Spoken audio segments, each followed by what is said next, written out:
जादुई केक का घर। नन्हे धीरज ने देखा कि उसके पड़ोस में एक बड़े सेठ घीसा लाल के यहाँ उनके बच्चे आशीष के जन्मदिन की पार्टी में कई बच्चे शामिल होने जा रहे थे। उनमें से एक लड़के अजय ने सवाल किया, अरे धीरज, तुम यहाँ क्यों खड़े हो? आशीष की पार्टी में नहीं चलोगे? नहीं दोस्त, मुझे इनविटेशन नहीं मिला है। अमीरों की पार्टी में हम गरीबों का क्या काम? सारे अमीर तो अच्छे कपड़े पहने हुए अमीरों की तवज्जो देते हैं। सॉरी यार, मैं अमीरी गरीबी नहीं देखता। देखना, मेरे बर्थडे में सबसे पहला इनविटेशन तुम्हें ही दूंगा। तुम मुझे भी इनविटेशन दे देना तो मैं भी तुम्हारे बर्थडे में आऊंगा। मेरे दोस्त, मुझे शर्मिंदा मत करो। मैं कभी अपना बर्थडे नहीं मनाता हूँ। 2 वक्त की रोटी मिल जाए यही बहुत है। बर्थडे पार्टी, केक, मिठाई, खाना खिलाना हमारे बस की बात नहीं है। धीरज इतना कहकर वहाँ से चल पड़ा। चलते चलते वो गांव के एक टीले पर पहुँच गया। उसका मन बहुत उदास था। अचानक पीछे से उसके एक दोस्त ने आवाज दी, अरे धीरज, तुम यहाँ बैठे हो? मैं तो तुमसे मिलने के लिए तुम्हारे घर गया था। और राकेश, कैसे हो? आओ गले मिल जाओ। जन्मदिन की ढेर सारी बधाई। इतना कहकर राकेश धीरज के गले लग गया और धीरज भाव विभोर हो गया। थैंक यू सो मच मेरे दोस्त। मुझे तो याद भी नहीं था कि आज मेरा जन्मदिन है। मैं कभी जन्मदिन नहीं मनाता ना, इसीलिए ये दिन मुझे कभी याद नहीं आता। मुझे याद है ना दोस्त, पिछले साल तुम मामा के यहाँ चले गए थे, इसीलिए पकड़ में नहीं आए। चलो मुंह मीठा कराओ। धीरज बड़े असमंजस में पड़ गया। उसके जेब में 1 फूटी कौड़ी भी नहीं थी और घर पर भी खाने के लिए कुछ भी न था। वो सोचने लगा, क्या सोच रहे हो दोस्त? मुंह मीठा कराने का मतलब ये थोड़ी है कि मुझे केक या मिठाई ही खरीद कर दो। कोई भी मीठी चीज से काम बन जाएगा। चलो मैं तुम्हारा काम आसान कर देता हूँ। सामने वाले पेड़ के मीठे आम ही खिला दो। आज आम से काम चल जाएगा। क्या सोच रहे हो? मेरा पेड़ है, मेहनत तुम्हारी होगी।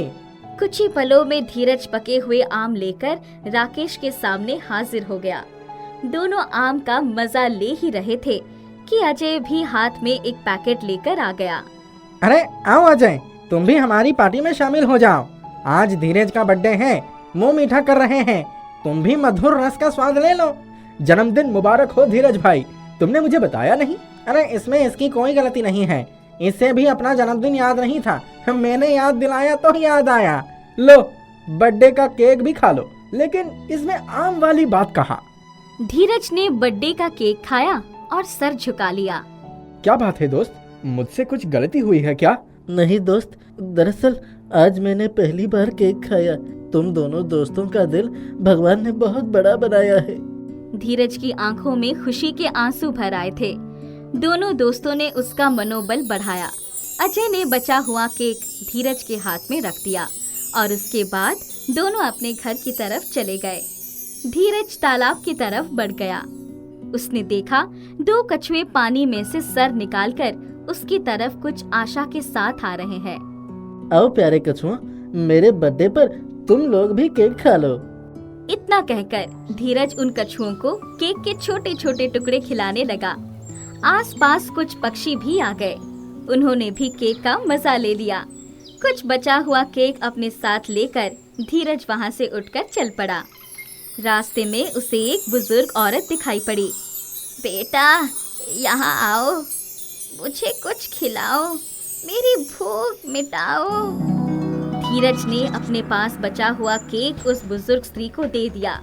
केक को खाते ही वो बुजुर्ग स्त्री परी के रूप में बदल गई। धीरज, मैं तुमसे बहुत प्रसन्न हूँ। जन्मदिन की बहुत बहुत बधाई। सहृदय धन्यवाद। तुम धन से गरीब हो लेकिन दिल के बड़े अमीर हो। आज मैं तुम्हें एक जादुई केक का घर उपहार में देना चाहती हूँ। इस उपहार को पाने के बाद तुम्हें हर उचित वस्तु मिल जाएगी। एक बात याद रखना कि धन वैभव पा जाने के बाद अमीर गरीब सबका सम्मान करना। प्रेम और परोपकार की भावना से चलोगे तो जीवन में सदा सफल रहोगे। ये देखो, सामने तुम्हारा केक का घर तैयार है। अंदर प्रवेश करो। धीरज ने परी को नमस्कार किया और केक के घर के अंदर प्रवेश कर गया। अंदर की सजावट देखते ही बनती थी। बहुत ही सुंदर हॉल, बेडरूम, किचन इत्यादि बड़े सुंदर ढंग से बनाए गए थे। अंदर कबोर्ड में रुपए, पैसे, सोने, चांदी सब कुछ भरा हुआ था। हे भगवान, मुझे तो ऐसा लग रहा है जैसे स्वर्ग में आ गया हूँ। मुझे भूख भी लग रही है, अच्छा भोजन मिल जाता तो मजा आ जाता।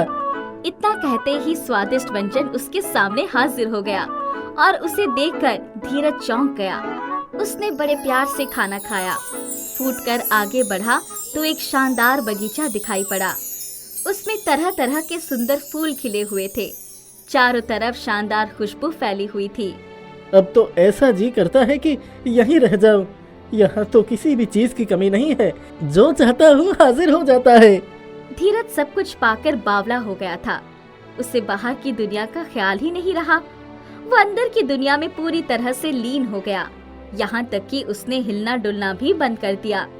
सब कुछ एक ही जगह पर बैठे बिठाए तो मिल रहा था। उसका मोटापा बढ़ने लगा। एक ही जगह पर पड़े रहने के कारण उसकी आलस ने उसे बीमार करना शुरू कर दिया और इस बात का उसे पता भी न चला। धीरे धीरे बीमारी ने उसका दिमाग को भी कमजोर कर दिया। उसकी समझ में ये भी नहीं आता था कि वो क्या करे क्या ना करे। एक दिन बड़ी मुश्किल से वो धीरे धीरे चलकर केक के घर से बाहर आ गया। परी रानी, तुम कहाँ हो? आ जाओ। परी रानी नहीं आई। धीरज चलते हुए आगे बढ़ गया। वो तेजी से आगे बढ़ने लगा। अब उसके मस्तिष्क में सही रक्त संचार हो रहा था। वो अपनी गलती पर पछतावा कर रहा था। अचानक सामने परी आ गई। अरे धीरज, ये क्या हाल बना रखा है? परी रानी, मेरी आलस और ऐशो आराम ने मेरे शरीर को निकम्मा बना दिया है। मेरी तबीयत ठीक नहीं रहती है। अपने सिवा मैं सबको भूल बैठा था। ये मेरी बड़ी गलती है, मुझे क्षमा कर दीजिए।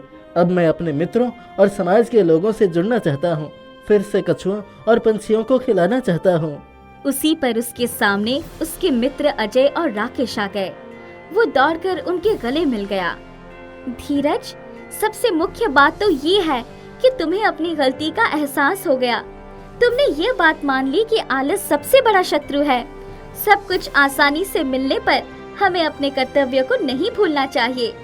अब मेरा विश्वास है कि तुम सही कदम उठाओगे और सही राह पर जाओगे। धीरज की जिंदगी में अब किसी चीज की कमी नहीं रही। वो जीने की कला को पूरी तरह सीख चुका था। वो अपने खेतों में काम करने लगा और अच्छी फसल उगाने लगा। दिन भर का सारा काम करने के बाद उसे अपने मित्र राकेश और अजय के साथ तालाब के किनारे बैठकर कछुओं और पक्षियों को बड़े प्यार से चारा खिलाने में बड़ा आनंद आ रहा था। जादुई गुलाबी अंडा। सोहम एक बहुत अच्छा लड़का था। उसे जानवरों से बहुत प्यार था। सोहम अपने पिता संतोष के साथ रहता था। सोहम एक दिन बाजार सब्जी लाने चला गया था। वहाँ रास्ते पर उसकी नजर एक मुर्गी पर पड़ी। मुर्गी की एक टांग टूटी हुई थी, जिसे देखकर सोहम को उस पर दया आ जाती है और वो मुर्गी को अपने साथ घर ले आता है। अरे बेटा, तुम ये मुर्गी कहाँ से उठा लाए? पिताजी, ये घायल मुर्गी मुझे रास्ते में मिली। अगर मैं इसे वहीं छोड़ देता तो कोई कुत्ता या बड़ा पशु इसे खा जाता, इसलिए मैं इसे अपने घर ले आया। इसकी मरहम पट्टी कर देता हूँ, कुछ दिनों में ही अच्छी हो जाएगी। ठीक है बेटा। सोहम मुर्गी के पैरों में पट्टी बांध देता है।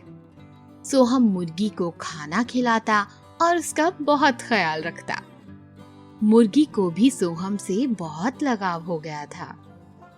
कुछ दिनों बाद मुर्गी एक गुलाबी रंग का अंडा देती है। अंडा बहुत ही सुंदर था। पापा पापा, जल्दी आइए, देखिए मेरी मुर्गी ने अंडा दिया, वो भी गुलाबी रंग का। ये तो बहुत खुशी की बात है बेटा। अब तो तुम्हें मुर्गी और अंडे दोनों का ख्याल रखना होगा। हाँ, पर पापा, मुर्गी का अंडा तो सफेद होता है ना, ये अंडा गुलाबी रंग का क्यों है? ये तो मुझे नहीं पता बेटा, पर हो सकता है इसके अंदर से गुलाबी रंग का बच्चा निकले। संतोष वहाँ से चला जाता है। तभी सोहम मुर्गी का अंडा हाथ में लेता है और कहता है, काश मेरी मुर्गी का पैर बिल्कुल ठीक हो जाए। इतना कहकर वो अंडे को वहीं रखकर दूसरे कमरे में चला जाता है और कुछ देर बाद ही सोहम देखता है कि उसकी मुर्गी अच्छी तरह से दौड़ पा रही है और उसका पैर बिल्कुल अच्छा हो गया है। ये तो चमत्कार हो गया, मेरी मुर्गी ठीक हो गई। मुर्गी खुश होकर इधर उधर घर में घूमती, बाहर आंगन में घूमती और खुशी से कुकड़ू कू करती। मुर्गी की आवाज से अगल बगल के लोग परेशान होने लगे। एक दिन बगल का पड़ोसी राज आता है। देख सोहम, मैं बहुत दिन से बर्दाश्त कर रहा हूँ, पर तेरी मुर्गी उछल कूद करते हुए मेरे घर के पास आ जाती है और कल हमारा खाना खा गई। बात ज्यादा ना बढ़े, अच्छा यही होगा कि तू इस मुर्गी को कहीं और भिजवा दे, वरना। सोहम के हाथ में इस वक्त वही मुर्गी का अंडा होता है और सोहम राज की बात से परेशान हो जाता है और गुलाबी अंडे को अपने हाथ में लिए हुए मन ही मन सोचने लगता है। मेरी मुर्गी के पीछे पड़ा हुआ है, भगवान करे इसके घर में 50 मुर्गियां आ जाए, फिर देखता हूँ क्या करता है। बड़ा आया मेरी मुर्गी को भिजवाने वाला। अरे भाई, बेचारी का पैर अभी ठीक हुआ है, इसलिए थोड़ा भागदौड़ कर लेती है। अच्छा, मैं इसे घर पर ही रख लूंगा, तू टेंशन मत ले, आज के बाद तुझे कोई दिक्कत नहीं होगी। सोहम राज को समझा बुझाकर उसके घर भेज देता है। थोड़ी देर बाद ही अचानक राज के घर में चीखने और चिल्लाने की आवाज आती है और सोहम भागता हुआ राज के घर जाता है। बचाओ बचाओ, ये मेरे घर पर इतनी सारी मुर्गियां न जाने कहां से आ गई। किसने ये शैतानी की है, सामने आओ, वरना मैं उसे छोड़ूंगा नहीं। सोहम ये देखकर बहुत हैरान हो जाता है और अपने घर वापस आ जाता है। ये आजकल क्या हो रहा है? मैं जो बोल रहा हूँ वो सब सच में हो रहा है। कहीं ये मेरा वहम तो नहीं, या फिर कोई जादू है? तभी वहाँ संतोष आता है। संतोष की हालत बहुत बुरी होती है, उसे बहुत चोट भी लगी हुई होती है। पापा, आपको क्या हुआ? आपको इतनी चोट कैसे लग गई? बेटा, रास्ते में मेरा पैर फिसल गया और मैं जख्मी हो गया बेटा। सोहम संतोष को बैठाता है और उसकी मरहम पट्टी कर रहा होता है। पता नहीं अब मैं काम पर कैसे जाऊंगा, कब तक मेरा घाव भरेगा। काश ये चोट जल्दी भर जाए। अचानक से संतोष का घाव गायब हो जाता है। दोनों ये देख बहुत चक्के रह जाते हैं। सोहन देखता है कि उसके पिता के हाथ में इस वक्त वही गुलाबी अंडा था। मतलब ये गुलाबी अंडा जादुई है। मुझे पहले भी लगा था कि अंडा मामूली नहीं हो सकता। कुछ दिनों से जब भी इस जादुई गुलाबी अंडे को हाथ में लेकर मैं कुछ भी कहता हूँ, ये जादुई गुलाबी अंडा मेरी बात को पूरा कर देता है। हट पागल, ऐसा कभी हो सकता है भला? चल देखते हैं। अगर ये गुलाबी अंडा जादुई है तो मुझे अच्छे अच्छे पकवान दे। और तुरंत ही अच्छे अच्छे पकवान सामने आ जाते हैं। दोनों समझ जाते हैं कि ये गुलाबी अंडा जादुई है। संतोष और सोहम अपनी मुर्गी के साथ अच्छी तरह से रहने लगते हैं। पर कुछ दिनों बाद बसंत आता है। तुम लोगों के पास जो मुर्गी है वो मेरी है। वो कहीं खो गई थी, बहुत दिनों से मैं उसे ढूंढ रहा हूँ। सोहम बहुत घबरा जाता है और फूट फूट कर रोने लगता है। सोहम अब जादुई गुलाबी अंडे को हाथ में लेकर कहता है, ए जादुई गुलाबी अंडे, कुछ ऐसा कर कि बसंत हमारी मुर्गी को ना ले जा सके। तभी जादुई अंडे में से आवाज आती है, सोहम, अगर ऐसा किया तो ये जादुई अंडा हमेशा हमेशा के लिए गायब हो जाएगा। मुझे सब मंजूर है, बस मेरी मुर्गी अच्छे से रहनी चाहिए। बसंत उसकी देखभाल नहीं करता था। तभी वो अंडा सोहम के हाथ से गायब हो जाता है और अचानक से बसंत बिना कुछ कहे ही वहाँ से चला जाता है। सोहम मुर्गी को अपने पास देखकर बहुत खुश हो जाता है। कुछ दिन बीत जाते हैं। सोहम, संतोष और मुर्गी बहुत अच्छे से रहने लगते हैं। पापा पापा देखो, मेरी मुर्गी ने अंडा दिया। और मुर्गी फिर से एक जादुई गुलाबी अंडा देती है।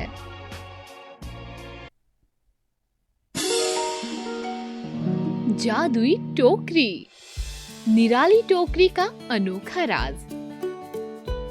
एक गांव में भोली और भूरी नाम की दो फल बेचने वाली रहती थी। दोनों हमेशा साथ रहती थी और एक दूसरे की मदद भी करती थी। चलो चलो जल्दी करो, फल बेचने नहीं जाना? हाँ हाँ आ रही हूँ। भूरी, आज देर लगा दी, बाजार में फल नहीं बेचने? अरे बेचने हैं, आज मेरे मामा जी कई सालों बाद मेरे घर आए हैं। वो मुझे अपने साथ कुछ दिनों के लिए ले जाना चाहते हैं। पर क्या भूरी, तुम काफी सालों से यही फल बेच रही हो। कुछ दिन अपने मामा के साथ बाहर जाओ, थोड़ा घूम लो, फिर बाकी जिंदगी फल ही तो बेचने हैं। जाना तो है, पर मामा जी आज ही जाने की बात कर रहे हैं और आज ही निकल गई तो मेरे फलों को कौन बेचेगा? मेरा काफी नुकसान हो जाएगा। बस इतनी सी बात, तो पहले क्यों नहीं कहा? मैं एक काम करती हूँ, मैं अपने फलों के साथ साथ तुम्हारे फल भी बेच दूंगी और फिर जब सारे फल बिक जाएंगे तो मैं तुम्हारी टोकरी तुम्हारे घर पर रख दूंगी। ऐसे फलों का भी नुकसान नहीं होगा और तुम भी आराम से अपने मामा के साथ जा सकती हो। सच में भोली, तुम मेरी सच्ची दोस्त हो। ये लो फलों की टोकरी, कोशिश करना कि तुम इसे अच्छे दाम में बेच सको। आखिर वापस आकर मुझे अपने मकान का किराया जो भरना है। भोली, तुम चिंता मत करो, मैं तुम्हें अच्छे दाम दिला दूंगी। भोली की बात सुनकर भूरी खुशी खुशी अपने मामा जी के साथ घूमने निकल गई। भूरी के जाने के बाद भोली अपनी पड़ोसन रुक्कू के साथ मिलकर फल बेचने निकल पड़ी। रुक्कू बड़ी ही चालाक थी। वो कभी किसी का भला नहीं चाहती थी, पर पड़ोसी होने के कारण भोली उसको नजरअंदाज नहीं कर सकती थी। कुछ देर चलने के बाद, अरे भोली, चलो मैं तुम्हारी मदद करती हूँ। तुम अपने फलों को बेचने के लिए मेहनत करो। भूरी की फलों की टोकरी मुझे दे दो। नहीं नहीं भूरी, नहीं, भूरी की टोकरी की जिम्मेदारी मेरी है। मैं उससे अच्छे दाम में बेचूंगी। तुम कितनी भोली हो। क्यों? देखो, यहाँ तुम दो फलों की टोकरियों को कड़ी धूप में बेचने निकली हो और वहाँ तुम्हारी सहेली भूरी ऐश कर रही होगी। ऐसा मत कहो रुको, भूरी बहुत गरीब है। 8 सालों बाद उसके मामा जी उसे घुमाने ले गए हैं। होली, तुम सच में बेवकूफ हो। चलो एक काम करो, ये टोकरी मुझे दे दो। मैं ये सारे फल रईस जमींदार को बेच आती हूँ और जो भी पैसे मिलेंगे वो आधे आधे बांट लेंगे। रुक्कू की बात सुनकर भोली के मन में लालच भर गया और उसने भूरी के फलों से भरी टोकरी रुक्कू को दे दी। सही कह रही हो तुम भोली। रुक्कू की बात सुनकर भोली ने उसे भूरी के फलों की टोकरी दे दी। कुछ देर बाद रुक्कू खाली टोकरी हाथ में लिए वापस लौटी। रुक्कू, तुमने सच में सारे फल जमींदार को बेच दिए? हाँ। फिर तो तुम्हें काफी पैसे मिले होंगे। हाँ, आखिर जमींदार ने जो खरीदे हैं। तो अब लाओ मेरा हिस्सा। कौन सा हिस्सा? रुक्कू, ये टोकरी भूरी की है। मैंने तुम्हें फल बेचने के लिए दी थी। ना फल तुम्हारे और ना टोकरी। अब ये सब मेरा है।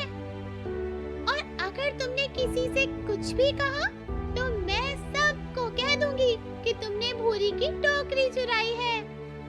रुक्कू की बात सुनकर भोली को अफसोस हुआ और वो चुपचाप गांव से निकल गई। कुछ दिन बाद जब भूरी वापस आई तो उसने भोली को हर जगह ढूंढा, पर वो कहीं नजर नहीं आई। तब उसने रुकू से भी पूछा, पर रुकू ने भी कोई जवाब नहीं दिया। पैसा ना होने के कारण भूरी को भी अपना घर छोड़ना पड़ा और वो जंगल में भटकने लगी।